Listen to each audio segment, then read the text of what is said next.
ਸਤਿ ਸ਼੍ਰੀ ਅਕਾਲ। ਤੁਸੀਂ ਵੇਖ ਰਹੇ ਹੋ ਟੀਵੀ ਪੰਜਾਬ ਤੇ ਮੈਂ ਹਾਂ ਤੁਹਾਡੇ ਨਾਲ ਇੰਦਰਪ੍ਰੀਤ ਕੌਰ ਸੰਗੀੜਾ। ਖਬਰਾਂ ਦੇ ਇਸ ਬੁਲੇਟਿਨ ਵਿੱਚ ਤੁਹਾਡਾ ਸਵਾਗਤ ਹੈ। ਸਭ ਤੋਂ ਪਹਿਲਾਂ ਨਜ਼ਰ ਮਾਰਦੇ ਹਾਂ ਹੈਡਲਾਈਨਸ ਤੇ। ਵਿੰਟਰ ਸਟਾਰਮ ਦਾ ਕਹਿਰ ਜਾਰੀ, 300 ਤੋਂ ਵੱਧ ਉਡਾਨਾਂ ਹੋਈਆਂ ਰੱਦ। ਲੋਅਰ ਮੇਨਲੈਂਡ ਵਿੱਚ ਬਿਜਲੀ ਬੰਦ, ਹਜ਼ਾਰਾਂ ਲੋਕ ਪ੍ਰਭਾਵਿਤ। ਬ੍ਰਿਟਿਸ਼ ਕੋਲੰਬੀਆ ਹਾਈਡਰੋ ਦਾ ਬਿਆਨ। ਫਲੂ ਵੈਕਸੀਨ ਦੀ ਸਫਲਤਾ ਆਈ ਸਾਹਮਣੇ, 50% ਤੋਂ ਵੱਧ ਪ੍ਰਭਾਵਸ਼ਾਲੀ। ਟਰੂਡੋ ਅਤੇ ਪਰਿਵਾਰ ਛੁੱਟੀਆਂ 'ਚ ਜਾਣਗੇ Jamaica. Royal Canadian Air Force ਦਾ ਕੀਤਾ ਇੰਤਜ਼ਾਮ। ਕੈਨੇਡਾ ਦੇ ਅਲੱਗ-ਅਲੱਗ ਹਿੱਸਿਆਂ ਵਿੱਚ ਵਿੰਟਰ ਸਟਾਰਮ ਦਾ ਕਹਿਰ ਦੇਖਣ ਨੂੰ ਮਿਲ ਰਿਹਾ ਹੈ। ਬਹੁਤ ਸਾਰੇ ਲੋਕ ਬਿਨਾਂ ਬਿਜਲੀ ਦੇ ਬੈਠੇ ਹੋਏ ਨੇ ਤੇ ਦੂਜੇ ਪਾਸੇ ਕਈ ਉਡਾਨਾਂ ਵੀ ਰੱਦ ਹੋ ਰਹੀਆਂ ਹਨ। ਲਗਾਤਾਰ ਉਡਾਨਾਂ ਦੇ ਬਾਰੇ ਵੈਬਸਾਈਟ ਦੇ ਉੱਪਰ ਜਾਣਕਾਰੀ ਦਿੱਤੀ ਜਾ ਰਹੀ ਹੈ, ਪਰ ਜਿਸ ਤਰ੍ਹਾਂ ਦੇ ਮੌਸਮ ਦੇ ਹਾਲਾਤ ਬਣੇ ਹੋਏ ਨੇ, ਇਸ ਮੌਕੇ ਲੋਕਾਂ ਨੂੰ ਖਾਸ ਸਲਾਹ ਜਾਰੀ ਕੀਤੀ ਗਈ ਹੈ ਕਿ ਉਹ ਘਰ ਤੋਂ ਬਾਹਰ ਨਿਕਲਣ ਵਾਸਤੇ ਪਰਹੇਜ਼ ਕਰਨ।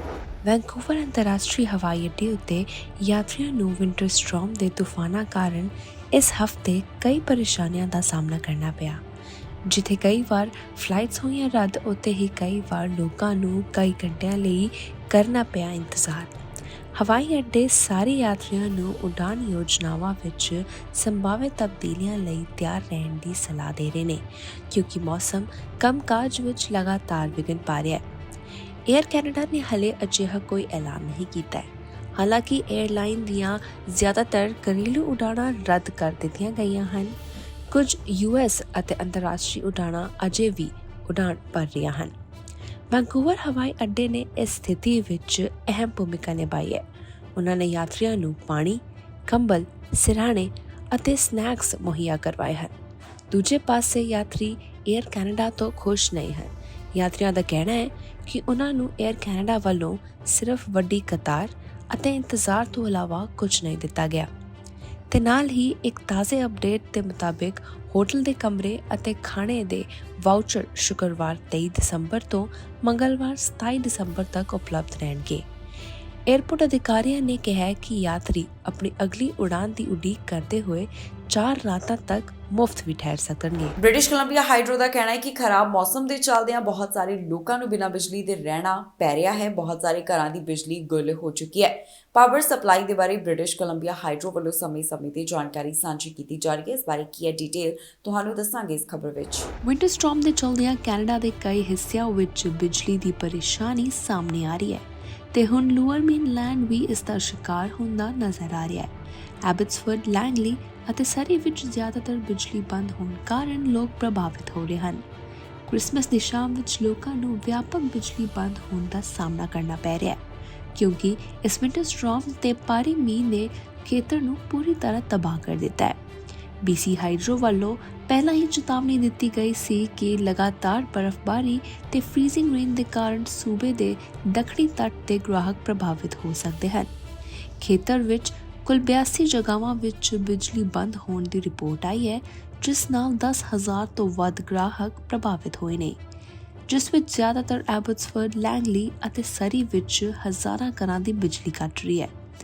ਹੋਰ ਆਊਟੇਜ ਇਸ ਸਮੇਂ ਚਿਲੀਵੈਕ, ਮਿਸ਼ਨ, ਮੇਪਲ ਰਿਜ, ਡੈਲਟਾ, ਬਰਨਬੀ, ਵੈਨਕੂਵਰ ਅਤੇ ਉੱਤਰੀ ਵੈਨਕੂਵਰ ਨੂੰ ਵੀ ਪ੍ਰਭਾਵਿਤ ਕਰ ਰਹੀ ਹੈ। BC ਹਾਈਡਰੋ ਦੀ ਸਪੋਕਸਪਰਸਨ ਸੂਜ਼ੀ ਨੇ ਕਿਹਾ ਕਿ ਉਹਨਾਂ ਦੀ ਟੀਮ ਇਸ ਵੇਲੇ ਹਰ ਸੰਭਵ ਕੋਸ਼ਿਸ਼ ਕਰ ਰਹੀ ਹੈ ਸਥਾਨਕ ਲੋਕਾਂ ਨੂੰ ਸਰੋਤ ਅਤੇ ਸਹੂਲਤਾਂ ਪ੍ਰਦਾਨ ਕਰਨ ਲਈ ਤੇ ਇਸ ਪਰੇਸ਼ਾਨੀ ਦਾ ਹੱਲ ਕਰਨ ਲਈ। 4 ਸੂਬਿਆਂ ਤੋਂ ਇਮੀਗ੍ਰੇਸ਼ਨ ਨਾਲ ਜੁੜੀ ਹੋਈ ਵੱਡੀ ਖਬਰ ਸਾਹਮਣੇ ਆਈ। ਇਹਨਾਂ 4 ਸੂਬਿਆਂ ਵੱਲੋਂ PNP ਡਰਾਅ ਕੱਢੇ ਗਏ, ਜਿਸ ਵਿੱਚ ਕਈ ਉਮੀਦਵਾਰਾਂ ਨੂੰ ਸੱਦੇ ਜਾਰੀ ਕੀਤੇ ਗਏ।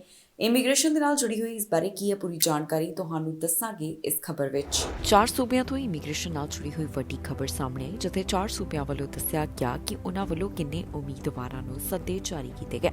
ਓਨਟਾਰੀਓ, ਬ੍ਰਿਟਿਸ਼ ਕੋਲੰਬੀਆ, ਸਸਕੈਚੁਆਨ ਤੇ ਪ੍ਰਿੰਸ ਐਡਵਰਡ ਆਈਲੈਂਡ ਵੱਲੋਂ PNP ਡਰਾਅ ਐਲਾਨ ਕੀਤੇ ਗਏ ਨੇ। ਇਨ੍ਹਾਂ ਪ੍ਰੋਵਿੰਸਸ ਵੱਲੋਂ ਇਹ ਡਰਾਅ 17 ਦਸੰਬਰ ਤੋਂ 23 ਦਸੰਬਰ ਵਿਚਕਾਰ ਐਲਾਨ ਕੀਤੇ ਗਏ।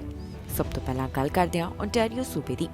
ਓਨਟਾਰੀਓ ਸੂਬੇ ਵੱਲੋਂ 20 ਦਸੰਬਰ ਨੂੰ ਡਰਾਅ ਕੱਢਿਆ ਗਿਆ, ਜਿਸ ਵਿੱਚ ਓਨਟਾਰੀਓ ਇਮੀਗ੍ਰੈਂਟ ਨੋਮੀਨੀ ਪ੍ਰੋਗਰਾਮ ਜ਼ਰੀਏ ਕਈ ਉਮੀਦਵਾਰਾਂ ਨੂੰ ਸੱਦੇ ਜਾਰੀ ਕੀਤੇ ਗਏ, ਜਿਨ੍ਹਾਂ ਵਾਸਤੇ ਉਹਨਾਂ ਨੂੰ 484 ਤੋਂ 490 ਦੇ ਵਿਚਕਾਰ ਸਕੋਰਸ ਦੀ ਜ਼ਰੂਰਤ ਰਹੀ। ਇਨ੍ਹਾਂ ਉਮੀਦਵਾਰਾਂ ਕੋਲ ਜ਼ਰੂਰੀ ਸੀ ਕਿ ਕੈਨੇਡੀਅਨ ਐਕਸਪੀਰੀਅੰਸ ਕਲਾਸ ਅਤੇ ਫੈਡਰਲ ਸਕਿਲਡ ਵਰਕਰ ਪ੍ਰੋਗਰਾਮ ਅਧੀਨ ਆਉਂਦੇ ਹੋਣ। ਬ੍ਰਿਟਿਸ਼ ਕੋਲੰਬੀਆ ਸੂਬੇ ਵੱਲੋਂ 20 ਦਸੰਬਰ ਨੂੰ ਡਰਾਅ ਕੱਢਿਆ ਗਿਆ, ਜਿੱਥੇ ਉਹਨਾਂ ਨੇ 153 ਸੱਦੇ ਉਮੀਦਵਾਰਾਂ ਨੂੰ ਜਾਰੀ ਕੀਤੇ ਨੇ। ਇਸ ਤੋਂ ਇਲਾਵਾ ਪ੍ਰੋਵਿੰਸ ਦਾ ਕਹਿਣਾ ਹੈ ਕਿ 15 ਸੱਦੇ अर्ਲੀ ਚਾਈਲਡਹੁੱਡ ਐਜੂਕੇਟਰਸ ਅਤੇ ਅਸਿਸਟੈਂਟਸ ਨੂੰ ਜਿਸ ਵਾਸਤੇ ਉਹਨਾਂ ਨੂੰ 60 ਪੁਆਇੰਟਸ ਦੀ ਜ਼ਰੂਰਤ ਰਹੀ। 5 ਹੈਲਥ ਕੇਅਰ ਵਰਕਰਸ ਜਿਹੜੇ ਕਿ ਸਕਿਲਡ ਵਰਕਰ ਇੰਟਰਨੈਸ਼ਨਲ ਗ੍ਰੈਜੂਏਟ ਦੇ ਨਾਲ ਜੁੜੇ ਹੋਏ ਸਨ, ਉਹਨਾਂ ਨੂੰ 60 ਪੁਆਇੰਟਸ ਦੀ ਜ਼ਰੂਰਤ ਰਹੀ। ਨਾ ਉਮੀਦਵਾਰਾਂ ਨੂੰ ਸੱਦੇ ਦਿੱਤੇ ਗਏ। ਸਸਕੈਚੁਅਨ ਸੂਬੇ ਵੱਲੋਂ ਵੀ 21 ਦਸੰਬਰ ਨੂੰ ਡਰਾ ਐਲਾਨ ਕੀਤਾ ਗਿਆ, ਜਿੱਥੇ ਉਹਨਾਂ ਵੱਲੋਂ ਐਕਸਪ੍ਰੈਸ ਐਂਟਰੀ ਸਟ੍ਰੀਮ ਨਾਲ ਜੁੜੇ ਹੋਏ 153 ਉਮੀਦਵਾਰਾਂ ਨੂੰ ਇਨਵੀਟੇਸ਼ਨ ਜਾਰੀ ਕੀਤੇ ਗਏ। ਪ੍ਰਿੰਸ ਐਡਵਰਡ ਆਈਲੈਂਡ ਵੱਲੋਂ 15 ਦਸੰਬਰ ਨੂੰ ਡਰਾ ਕੱਢਿਆ ਗਿਆ, ਜਿੱਥੇ ਉਹਨਾਂ ਵੱਲੋਂ 127 ਉਮੀਦਵਾਰਾਂ ਨੂੰ ਇਨਵੀਟੇਸ਼ਨ ਦਿੱਤੇ ਗਏ ਨੇ। ਸੂਬੇ ਦਾ ਕਹਿਣਾ ਹੈ ਕਿ ਇਸ ਸਾਲ 2022 ਮੌਕੇ ਉਹਨਾਂ ਵੱਲੋਂ 1000 ਤੋਂ ਵੱਧ ਇਨਵੀਟੇਸ਼ਨ ਜਾਰੀ ਕੀਤੇ ਜਾ ਚੁੱਕੇ ਨੇ। ਇਹਨਾਂ ਸੱਦਿਆਂ ਦਾ ਅੰਕੜਾ 1854 ਦਾ ਉਹਨਾਂ ਵੱਲੋਂ ਸਾਂਝਾ ਕੀਤਾ ਗਿਆ। ਦੱਸ ਦਈਏ ਕਿ ਸਮੇਂ-ਸਮੇਂ ਦੇ ਉੱਪਰ ਅਲੱਗ-ਅਲੱਗ ਪ੍ਰੋਵਿੰਸਸ ਵੱਲੋਂ PNP ਡਰਾ ਕੱਢੇ ਜਾ ਰਹੇ ਨੇ, ਜਿਸ ਤਹਿਤ ਉਹਨਾਂ ਵੱਲੋਂ ਉਮੀਦਵਾਰਾਂ ਨੂੰ ਸੱਦੇ ਜਾਰੀ ਕੀਤੇ ਜਾਂਦੇ ਹਨ। ਇਮੀਗ੍ਰੇਸ਼ਨ ਵਿਭਾਗ ਦਾ ਕਹਿਣਾ ਹੈ ਕਿ ਉਹਨਾਂ ਵੱਲੋਂ ਇਮੀਗ੍ਰੇਸ਼ਨ ਵਿੱਚ ਸੁਧਾਰ ਲਿਆਉਣ ਵਾਸਤੇ ਕਈ ਤਰ੍ਹਾਂ ਦੇ ਉਪਰਾਲੇ ਕੀਤੇ ਜਾ ਰਹੇ ਹਨ।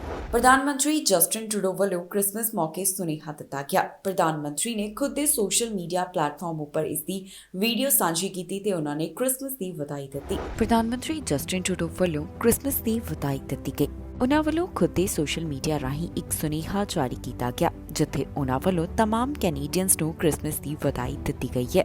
ਕੀ ਕਹਿਣਾ ਹੈ ਪ੍ਰਧਾਨ ਮੰਤਰੀ ਦਾ, ਆਓ ਤੁਹਾਨੂੰ ਸੁਣਾਉਂਦੇ ਹਾਂ। Merry Christmas, everyone. Like millions of Canadians, my family is excited to gather around the Christmas tree and spend some quality time together. It's a time of year when things slow down a little bit, when Christmas movies, including Die Hard, are on repeat, when some of us keep an ear out for the sound of reindeer on the roof, and when we all take a moment to appreciate those who make our lives special. This year, I'm thinking of Canadians who go the extra mile to make our country a better place. I'm thinking of members of the Canadian Armed Forces who are protecting our country and the values we share. I'm thinking of the doctors, nurses, and first responders who'll be working throughout the holidays. I'm thinking of everyday Canadians who find ways to show up for their friends and neighbours. 2022 was a challenging year, and for many, this holiday season won't be easy. But I'm confident that Canadians will continue to be there for each other in 2023 because that's just who we are. We show up for each other. And when times are tough, we stand together. We've been through a lot as a country, but through it all, Canadians have demonstrated the true meaning of generosity, kindness, and hope. For Christians, this is a special time where we celebrate the birth of Christ and the promise of peace and joy that comes with it. No matter your beliefs, these are values you can bring as you celebrate the season. So as we come together under the twinkle of Christmas lights, as we share a glass of good cheer with friends and colleagues, as we welcome the cousins, uncles, aunts, nieces, and nephews we haven't seen in so long, and as we celebrate those unique traditions that reflect Canada's diversity. British Columbia ਸੂਬੇ ਵੱਲੋਂ flu vaccine ਨੂੰ ਲੈ ਕੇ ਖਾਸ ਜਾਣਕਾਰੀ ਸਾਂਝੀ ਕੀਤੀ ਗਈ ਹੈ। ਦੱਸ ਦਈਏ ਕਿ ਫਲੂ ਵੈਕਸੀਨ ਨੂੰ ਲੈ ਕੇ ਜੋ ਟ੍ਰਾਇਲ ਕੀਤਾ ਗਿਆ ਉਹ ਸਫਲਤਾਪੂਰਵਕ ਸਾਬਿਤ ਹੋਇਆ ਤੇ ਨਾਲ ਹੀ ਦੱਸਿਆ ਗਿਆ ਕਿ ਇਹ ਟੀਕਾ ਕਿੰਨਾ ਪ੍ਰਭਾਵਸ਼ਾਲੀ ਹੋਵੇਗਾ। ਪੀਸੀ ਸੈਂਟਰ ਆਫ ਡਿਜ਼ੀਜ਼ ਕੰਟਰੋਲ ਦਾ ਕਹਿਣਾ ਹੈ ਕਿ ਸ਼ੁਰੂਆਤੀ ਮੁਲਾਂਕਣ ਦਰਸਾਉਂਦਾ ਹੈ ਕਿ ਇਸ ਸਾਲ ਦਾ ਇਨਫਲੂਐਂਜ਼ਾ ਵੈਕਸੀਨ ਫਾਰਮੂਲਾ ਹੁਣ ਤੱਕ ਫਲੂ ਦੀ ਲਹਿਰ ਵਿੱਚ ਕਾਫੀ ਸੁਰੱਖਿਆ ਪ੍ਰਦਾਨ ਕਰ ਰਿਹਾ ਹੈ। ਉਹ ਨਵੇਂ ਸਾਲ ਵਿੱਚ ਵਿਸ਼ਲੇਸ਼ਣਾਂ ਨੂੰ ਅਪਡੇਟ ਵੀ ਕਰਨਗੇ। ਇੱਕ ਅਪਡੇਟ ਨੇ ਇਹ ਵੀ ਦਿਖਾਇਆ ਹੈ ਕਿ ਇਸ ਸੀਜ਼ਨ ਵਿੱਚ ਬੱਚਿਆਂ ਅਤੇ ਨੌਜਵਾਨ ਵਿੱਚ ਫਲੂ ਨਾਲ ਸੰਬੰਧਿਤ ਕੋਈ ਵਾਧੂ ਮੌਤਾਂ ਨਹੀਂ ਹੋਈਆਂ ਹਨ। ਇਸ ਸਾਲ ਹੁਣ ਤੱਕ 18 ਸਾਲ ਤੋਂ ਘੱਟ ਉਮਰ ਦੇ 6 ਲੋਕਾਂ ਦੀ ਮੌਤ ਹੋ ਚੁੱਕੀ ਹੈ, ਕਈ ਸ਼ੱਕੀ ਇਨਫਲੂਐਂਜ਼ਾ ਨਾਲ ਜੁੜੇ ਬੈਕਟੀਰੀਆ ਦੀ ਲਾਗ ਕਾਰਨ। ਏਜੰਸੀ ਵੱਲੋਂ ਇਹ ਵੀ ਦੱਸਿਆ ਗਿਆ ਹੈ ਕਿ ਇਨਫਲੂਐਂਜ਼ਾ A ਦਾ H3 ਇਸ ਸਾਲ ਇਨਫਲੂਐਂਜ਼ਾ ਦਾ ਪ੍ਰਭਾਵੀ ਤਣਾਅ ਬਣਿਆ ਹੋਇਆ ਹੈ, ਜੋ ਟੈਸਟ ਕੀਤੇ ਗਏ ਨਮੂਨਿਆਂ ਦੇ 90% ਤੋਂ ਵੱਧ ਹਨ।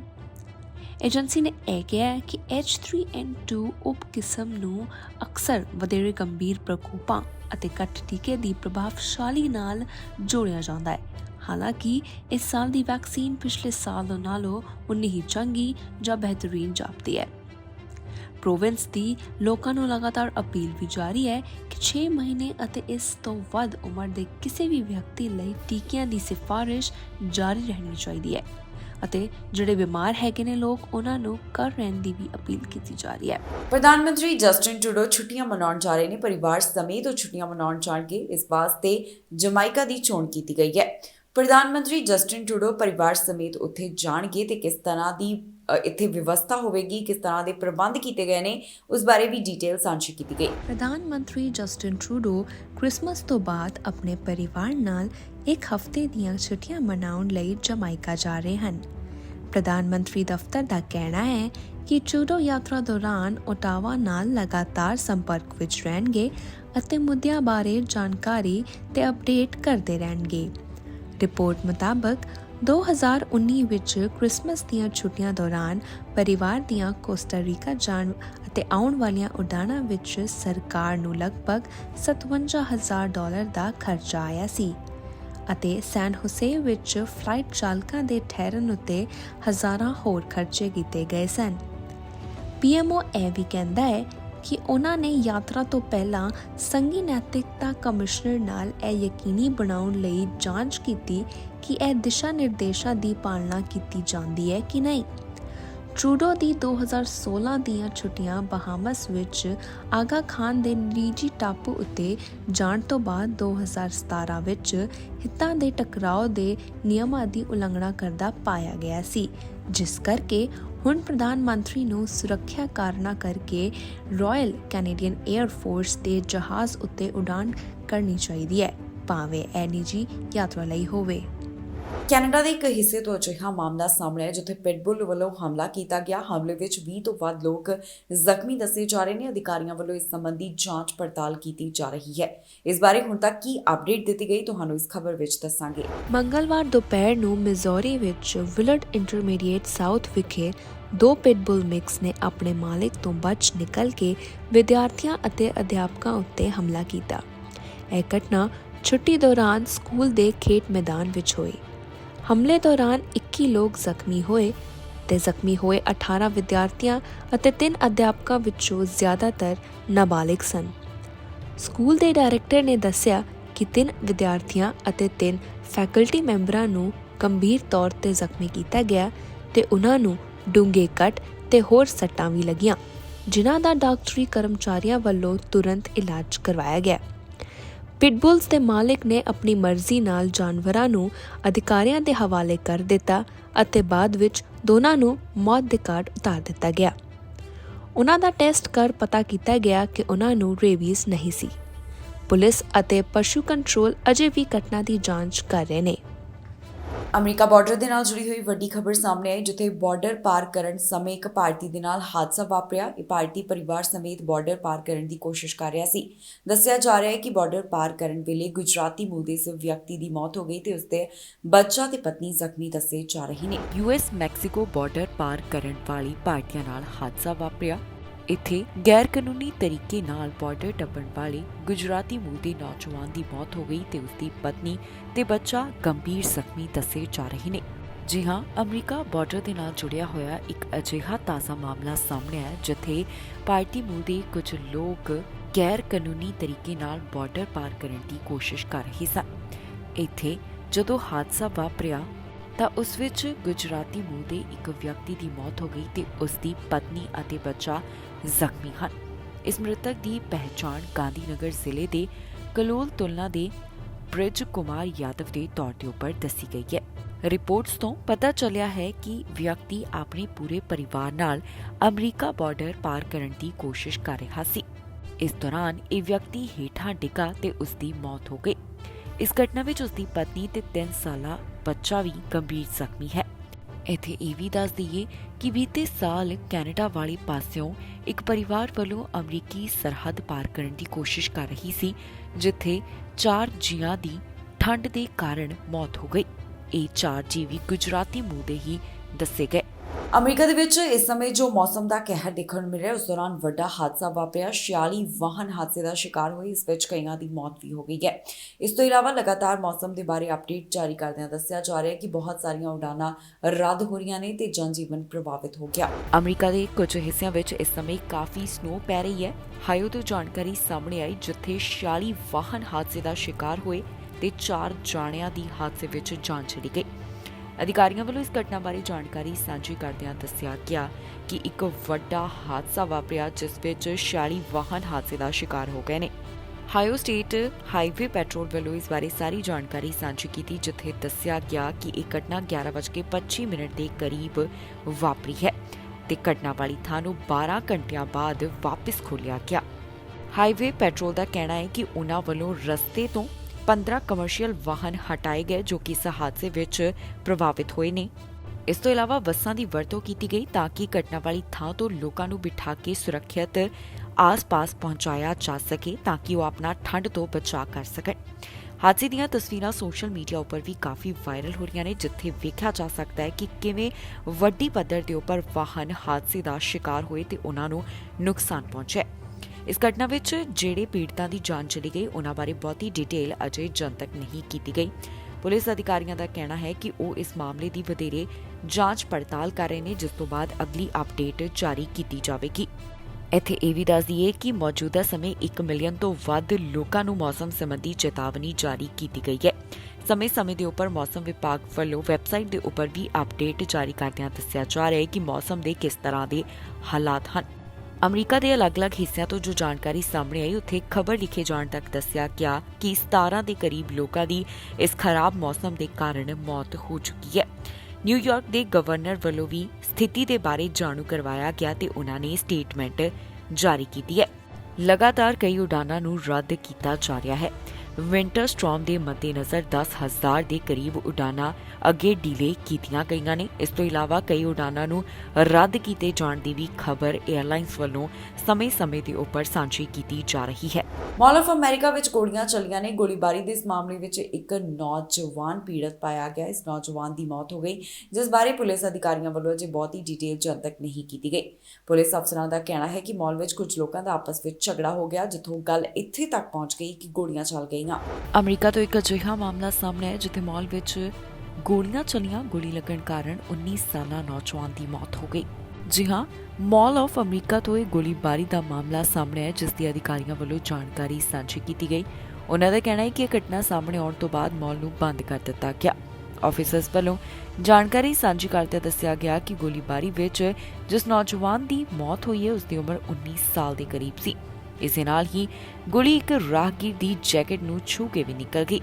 ਇਸ ਤੋਂ ਇਲਾਵਾ ਦੱਸਿਆ ਜਾ ਰਿਹਾ ਹੈ ਕਿ ਮਾਲ ਵਿੱਚ ਦੋ ਸਮੂਹਾਂ ਵਿੱਚ ਕਿਸੇ ਗੱਲ ਨੂੰ ਲੈ ਕੇ ਬਹਿਸ ਹੋਈ ਤੇ ਫਿਰ ਇੱਕ ਵਿਅਕਤੀ ਨੇ ਬੰਦੂਕ ਕੱਢ ਲਈ ਤੇ ਨੌਜਵਾਨ ਤੇ ਗੋਲੀਆਂ ਚਲਾ ਦਿੱਤੀਆਂ। ਇਹ ਘਟਨਾ ਸਾਹਮਣੇ ਆਉਣ ਤੋਂ ਬਾਅਦ ਮਾਲ ਨੇ ਵੀ ਇੱਕ ਬਿਆਨ ਜਾਰੀ ਕੀਤਾ, ਜਿਸ ਵਿੱਚ ਉਹਨਾਂ ਵੱਲੋਂ ਦੱਸਿਆ ਗਿਆ ਕਿ 8 ਵਜੇ ਦੇ ਕਰੀਬ ਗੋਲੀਬਾਰੀ ਦੇ ਤੁਰੰਤ ਬਾਅਦ ਉਹਨਾਂ ਵੱਲੋਂ ਕਾਰਵਾਈ ਕਰਵਾਈ ਗਈ ਹੈ। ਇਸ ਤੋਂ ਪਹਿਲਾਂ ਮਾਲ ਨੇ ਟਵੀਟ ਕੀਤਾ ਕਿ ਦੁਕਾਨਦਾਰਾਂ ਨੂੰ ਬਾਹਰ ਭੇਜਿਆ ਜਾ ਰਿਹਾ ਹੈ। ਇਸ ਤੋਂ ਬਾਅਦ ਕਰੀਬ 1 ਘੰਟੇ ਤੱਕ ਮਾਲ ਬੰਦ ਰਿਹਾ।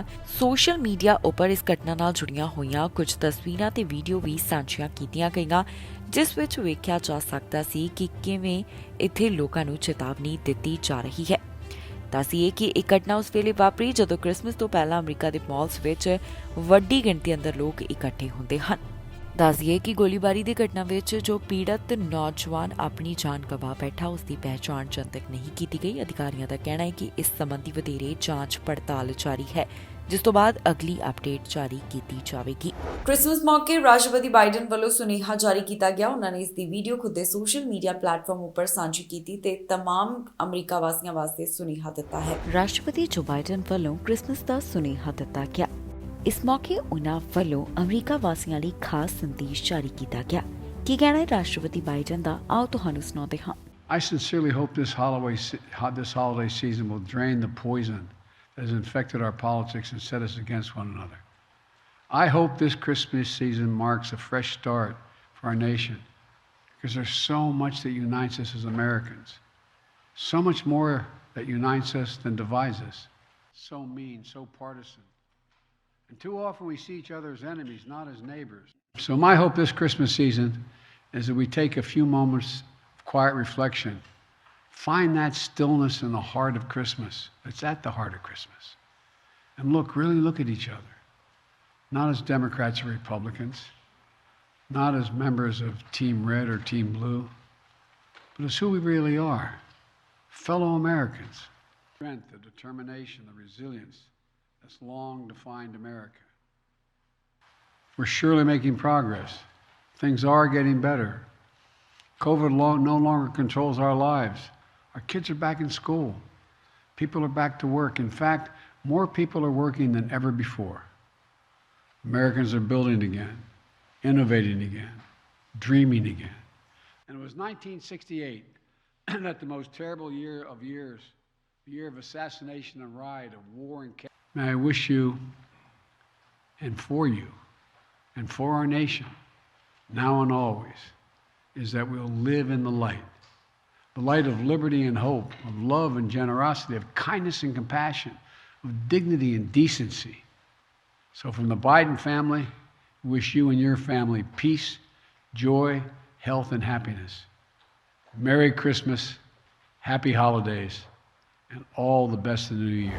ਇਸ ਦੇ ਨਾਲ ਹੀ ਜਾਂਦੇ ਇੱਕ ਵਾਰ ਫਿਰ ਤੋਂ ਨਜ਼ਰ ਮਾਰਦੇ ਹਾਂ ਹੈਡਲਾਈਨਸ ਤੇ। ਵਿੰਟਰ ਸਟਾਰਮ ਦਾ ਕਹਿਰ ਜਾਰੀ 300 ਤੋਂ ਵੱਧ ਉਡਾਨਾਂ ਹੋਈਆਂ ਰੱਦ ਲੋਅਰ ਮੇਨਲੈਂਡ ਵਿੱਚ ਬਿਜਲੀ ਬੰਦ ਹਜ਼ਾਰਾਂ ਲੋਕ ਪ੍ਰਭਾਵਿਤ ਬ੍ਰਿਟਿਸ਼ ਕੋਲੰਬੀਆ ਹਾਈਡਰੋ ਦਾ ਬਿਆਨ ਫਲੂ ਵੈਕਸੀਨ ਦੀ ਸਫਲਤਾ ਆਈ ਸਾਹਮਣੇ 50% ਤੋਂ ਵੱਧ ਪ੍ਰਭਾਵਸ਼ਾਲੀ ਟਰੂਡੋ ਅਤੇ ਪਰਿਵਾਰ ਛੁੱਟੀਆਂ 'ਚ ਜਾਣਗੇ Jamaica Royal Canadian Air Force ਦਾ ਕੀਤਾ ਇੰਤਜ਼ਾਮ। ਖਬਰਾਂ ਦੇ ਇਸ ਬੁਲੇਟਿਨ ਵਿੱਚ ਨਹੀਂ ਫਿਲਹਾਲ ਮੈਨੂੰ ਇੰਦਰਪ੍ਰੀਤ ਕੌਰ ਸੰਗੇੜਾ ਨੂੰ ਦਿਓ ਇਜਾਜ਼ਤ ਤੇ ਤੁਸੀਂ ਵੇਖਦੇ ਰਹੋ ਟੀਵੀ ਪੰਜਾਬ।